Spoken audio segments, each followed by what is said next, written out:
Dom touched on a lot of what my issues were with this film.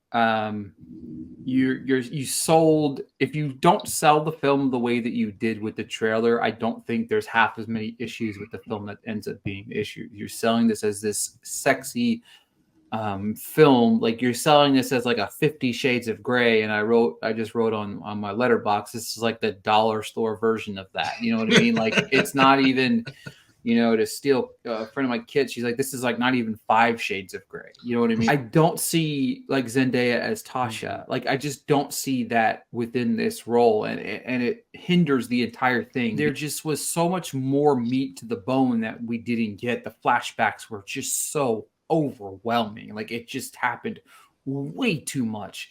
I even feel like you could have developed this as a straight linear story and it would have played off a lot better, that you could have had the payoff as the tennis match between the two at the end of the thing, and it still could have had the same consequences and the same stakes that you had going into the finale if you just let it play out in a linear order. But like there's just so much level of this that this doesn't make any sense to me. It doesn't. There's a lot of holes, and again, I would love to read the script versus what was delivered, because I feel like there is a glaring hole in some of that, because it doesn't make any sense. I mean, again, there's just so many different levels of this that doesn't make any sense. Like they fight for the affection of Tasha, but that affection's never really shown other than just like it's like a woman and her puppets is really what this story really was. And it was kind of infuriating because Tasha's the forefront of the story, but she's also really not the forefront of the story.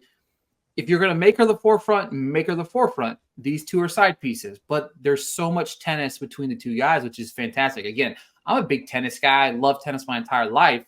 Like I like watching it, and the tennis sequences are just breathtaking. Like the way that the tennis shots are shot, and the ball coming at you, that's just exactly crazy. Like there was one scene, the ball came at me, I almost felt like I had to move out of the way. You know what I mean? Like Luca shoots this brilliantly at times.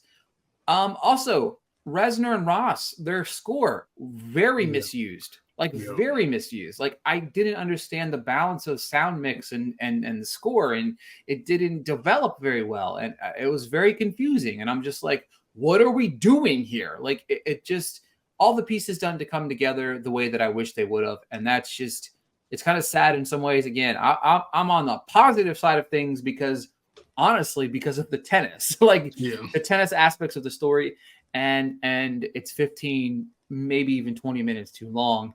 But the performances are fine. Like they're fine. Like at the end of the day, and I think there's just a much better film here. Yep. You know what I mean? There's just a much better film than what we got, and that's just kind of disappointing. I mean, at the end of the day, it's disappointing. Yeah.